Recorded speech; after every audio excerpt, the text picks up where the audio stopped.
follow this passive income system to get money in your sleep. Have you seen an advertisement like this? You can't go anywhere without, seeing some sort of promise about passive income and making money with no effort. And I'll be honest with you, there's no better feeling than waking up and making money as you sleep and knowing that, you always got money coming in. But there are many myths about passive income that we need to address right now. The first thing you have to know about passive income is that it takes a mixture of money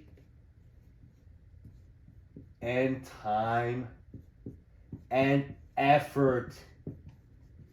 My writing is terrible, but you need money, time, and effort to get any passive income. For example, a lot of people will list something like, they'll say, get into real estate or buy some dividend-paying stocks or start a business. But these are all things you have to invest money into upfront. You have to put time into these projects. You don't just grow a business without time or money, and you have to put effort in. So you're putting in lots of money, time, and effort upfront in the hopes of one day getting this passive income, this elusive, this mythical passive income that everyone talks about, but it doesn't come easily. So a lot of people, they'll turn down legitimate side hustles. They'll turn down business opportunities because they're chasing some passive income fantasy. Passive income should be like the end goal at the finish line. How do you know how to draw a finish line? At the finish line, you get that passive income. So for example, for me, passive income in the past has been real estate. So to get real estate, you obviously need money, and to get money, it takes time, and to go through this whole process takes a lot of effort. I worked multiple jobs. I tried to invest that money. It took me years to save up, and then I finally got this money needed to buy the property. And then I had to become a landlord. So becoming a landlord is another, essentially a job. It's like a full-time job. You have to screen tenants, find the right tenant, and be on call. And then eventually you get to the point where there's a tenant paying your bills, and you get money coming in, or you can do Airbnb, or there's other options that you get money coming as you sleep. The same logic applies to digital products, the dividend-paying stocks. These are all passive income streams that do make money in your sleep, but you have to put in so much effort and time and money up front that a lot of people give up. So instead of thinking that passive income is easy, you have to be ready to accept that it requires all three of these just to get started. So now that you're aware of all the time and effort that it takes to get passive income, I have to address the most annoying thing about passive income articles and content online is a lot of these sources or apparent streams of passive income are not that passive at all. Big X. So you'll see things like, someone will write an article like 10 passive income sources, and they'll be like, run a social media page, start a YouTube channel, create digital products. Well, these things could lead to passive income. They're not easy. It takes a lot of work and a lot of luck. Very few YouTube channels make any money. And very few social media pages make any money. You'd be surprised about how many popular accounts don't even make any money. So, if you see someone make it seem so easy, you already know the rule that I've shared a million times. When it seems too good to be true, it always is. So if you're thinking that, I'm going to start a YouTube channel today or start an Instagram and I'll be making passive income tomorrow, that's not how it works. It takes a lot of time, a lot of effort, and it won't be that easy. But don't worry, there's good news. We're going to cover the best sources of passive income next. Okay, so we got the bad news out of the way. Now it's time to make some money in our sleep. It's time to talk about the best options for passive income.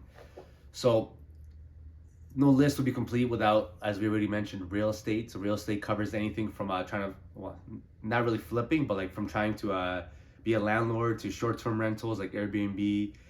And so you can use those two options, but you have to remember that it's going to take the work up front, but then you can eventually automate it. You can hire a property management company. You can hire cleaners for Airbnb business. You can set up Airbnb once, and it's pretty much automated as long as you hire cleaners and have your systems in place. But real estate is usually the best option. And once obviously the first time is going to be a lot of work because you're going to have to figure out how to screen tenants, and then you have to decide whether you want to outsource everything. But once you get that all set up, then it's smooth sailing. Then you can have that, you can buy more properties, you can leverage your existing property, buy another property, and you can turn this into a whole real estate empire, whether it be, through rentals, short-term rentals, vacation properties, Airbnb, or whatever else you want to do. The second option is dividend-paying stocks. You'll see this on a lot of lists. The goal here is you find stocks that pay a dividend, that pay decent returns. Dividends is just a profit sharing from these companies. and they announce it, whether it be every quarter or so. You know what it is. So you can literally just Google the top, the highest dividend paying stocks, invest your money to those. It's gonna take some money. You're gonna have to invest some money to make some money, because it's let's just say it's 6-7%. You have to put down a lot of money to have decent money. But it's you just have to get started, right? Once you get started, you just keep on reinvesting that money into buying more dividends, more dividend paying stocks, and you can keep on going with that, right? So the end goal is that you have so much money invested that you can live off it. Easier said than done, obviously, but it's just, once you start on that journey, you know you're on the right path. And the third option, the most common one that I like to discuss is business, which obviously, like I said, it's not easy. But if you build a blog, if you build a product, if you have enough of a following, you can eventually get to the point where you have passive income. So for me, in the past, it's been things like affiliate marketing. So like I said, I build my website up, then I'll write articles promoting maybe how to drive for Uber, how to start an Airbnb, and then I include affiliate links for that, and then hopefully the article ranks well, and then you get paid. I remember when I drove for Uber, the money I made for Uber was very minimal compared to the money that came from the article about Uber. So it was ranking number one. So everyone that came to the article, or everyone that searched for that topic, would come to the article. And everyone that came there would have an option to either buy my book on the topic, which is passive income, digital product, or it was to sign up. So I get that affiliate money. So I would wake up to money rolling in every day. Not easy. The same logic applies for digital products. You can list them on like Amazon, Gumroad, Etsy. Start an Etsy shop. We've done videos on that in the past. Or any kind of business. A lot of business ventures. Once you get the whole thing set up, you can hire staff and automate the process. But those are three legitimate passive income streams: the real estate, the digital products, and dividend-paying stocks. Anything else is likely a scam. If someone tells you they have proven passive income systems and it's very vague, they're lying to you. But that's what you need to know about passive income. Good luck.